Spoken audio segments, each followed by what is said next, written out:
succeeded in convincing myself that I was neither mad nor in a dream.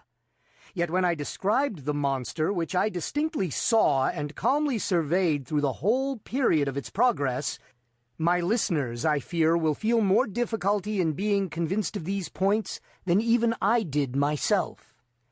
Estimating the size of the creature by comparison with the diameter of the large trees near which it passed, the few giants of the forest which had escaped the fury of the landslide, I concluded it to be far larger than any ship of the line in existence. I say ship of the line because the shape of the monster suggested the idea. The hull of one of our 74 might convey a very tolerable conception of the general outline. The mouth of the animal was situated at the extremity of a proboscis some 60 or 70 feet in length, and about as thick as the body of an ordinary elephant. Near the root of its trunk was an immense quantity of black, shaggy hair, more than could have been supplied by the coats of a score of buffaloes. And projecting from this hair downwardly and laterally sprang two gleaming tusks, not unlike those of the wild boar, but of infinitely greater dimensions. Extending forward, parallel with the proboscis, and on each side of it, was a gigantic staff 30 or 40 feet in length, formed seemingly of pure crystal, and in shape a perfect prism.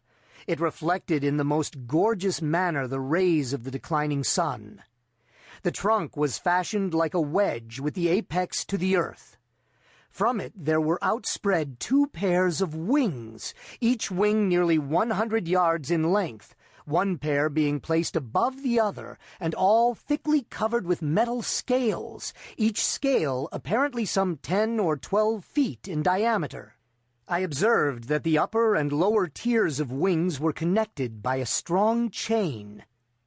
But the chief peculiarity of this horrible thing was the representation of a death's head, which covered nearly the whole surface of its breast, and which was as accurately traced in glaring white upon the dark ground of the body as if it had been there carefully designed by an artist.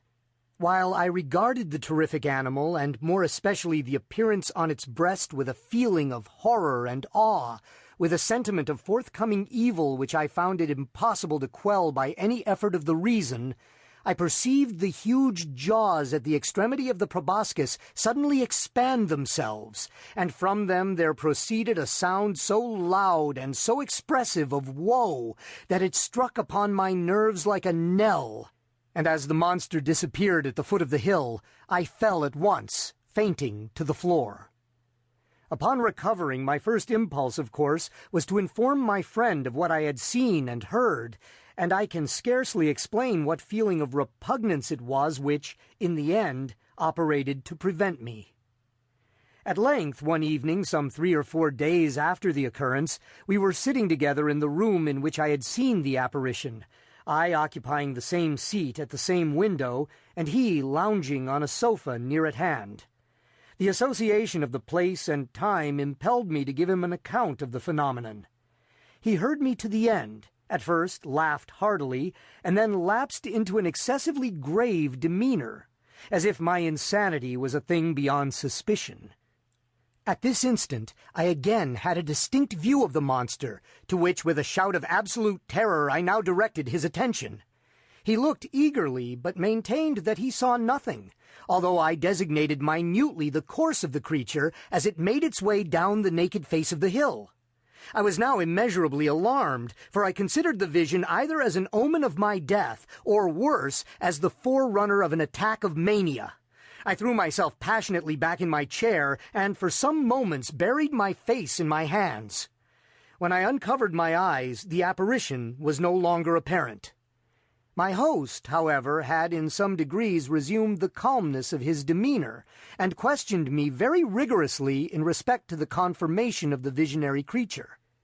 When I had fully satisfied him on this head, he sighed deeply, as if relieved of some intolerable burden, and went on to talk, with what I thought a cruel calmness, of various points of speculative philosophy, which had heretofore formed subject of discussion between us.